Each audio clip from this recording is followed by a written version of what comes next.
Yeah, hello. My name is Ebenezer Opata.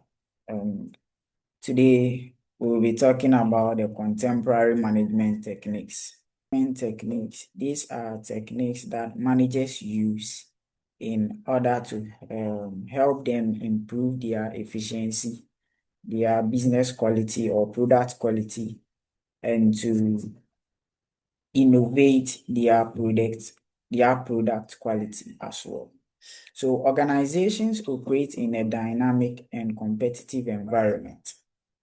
Contemporary management techniques help managers to improve efficiency, quality, innovation, and customer satisfaction. Now, let's look at a definition of contemporary management techniques.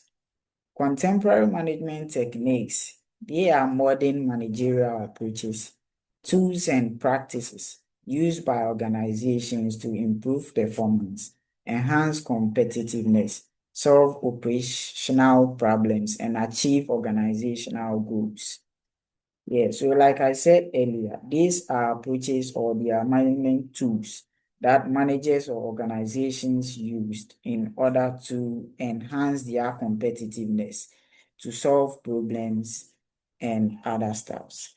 Now, let's look at the objectives of contemporary management techniques. So, the main objective is to improve efficiency and productivity. Then to enhance quality of products and services. Thirdly, to increase customer satisfaction. Then fourth, to reduce cost and waste. Fifth, to support innovation and competitiveness. Then the last is to improve decision making. All right. Now, let's look at various contemporary management techniques, which start with benchmarking. Benchmarking is the process of measuring and comparing an organization's performance and processes against industry leaders, direct competitors, and market direct leaders. This is done by comparing products or services, operations, and strategies. So benchmarking, what I read simply means that the business compare their product to leading organizations or to industry leaders or to other competitors. Now, this will help them um, to identify their performance gaps and to encourage best practices. Now, let's look at the types of benchmarking. Benchmarking, we have internal benchmarking, competitive benchmarking, functional benchmarking, then generic benchmarking. Now, let us explain the internal and competitive benchmarking. Internal benchmarking simply means the comparison that goes on within the organization. And competitive benchmarking is a comparison that goes on against outsiders. Now, let's look at the benefits. It helps to identify performance gaps. It helps to encourage best practices. Let us move on to the next one, which is total quality management, simply known as the TQM. The total quality management simply means a company-wide management approach focused on continuously improving the quality of products, services, and internal processes. Now, its core objective is to achieve long-term success by ensuring good customer satisfaction through the active participation of all employees. Now, it follows four principles, which are the customer focus. The customer focus shows whether the customer is satisfied or being loyal to your organization. Then employee involvement simply means the business making sure that every employee is being participated in the improvement of the quality. Then continuous improvement. Then we also have the process management. Now let's move on to the benefits. The benefits are It helps in better quality products and services. It helps to improve customer satisfaction. Now, let us move on to the next one, which is continuous improvement. Continuous improvement simply means the ongoing systematic effort to improve an organization's product, services, and processes over time. Now, this is an effort that is being made by management in order to improve their business or their organization's product and services. Now, let's look at some benefits. It helps to increase efficiency, and then it helps to reduce waste. Now, let us move on to the next one, which says business processes re-engineering. Now, business process re-engineering simply means a radical redesign of business processes to achieve dramatic improvement in critical and contemporary measures of performance, such as cost quality, service and speed.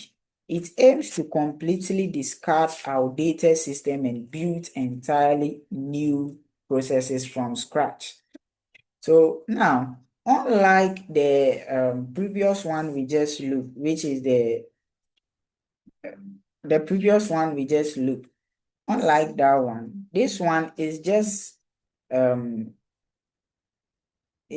taking or discarding the outdated system and bringing entirely new processes from scratch.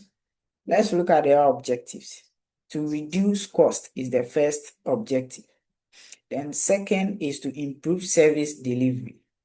Fourth is to increase speed and productivity.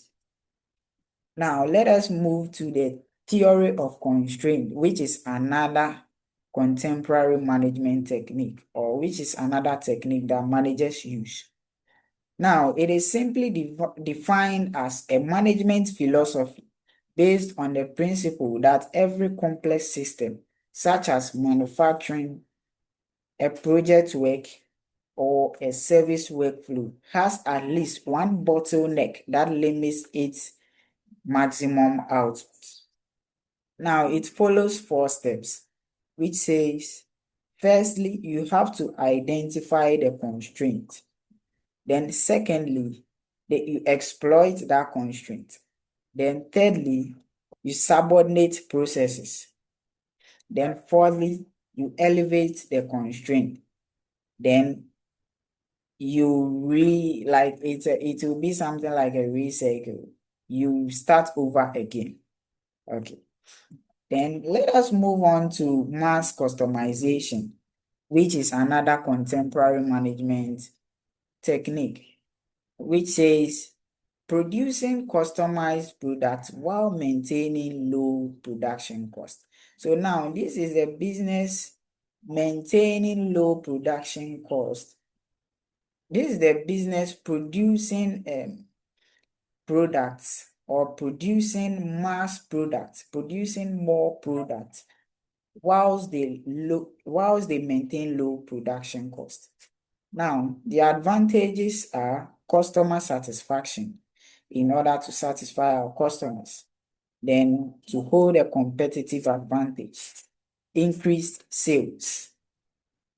Now, let us move to the just-in-time system.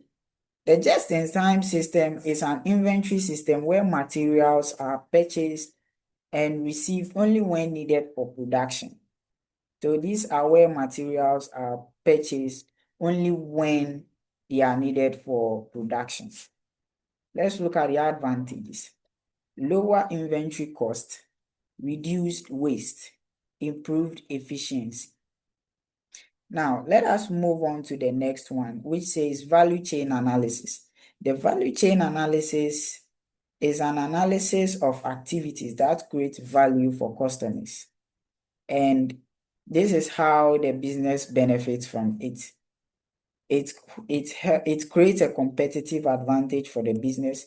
It helps the business to reduce cost, and then it improves customer value. Now, let us move on to the last on my list, which is balance scorecard. The value scorecard is a strategic performance measurement tool used to measure organizational performance from different perspectives.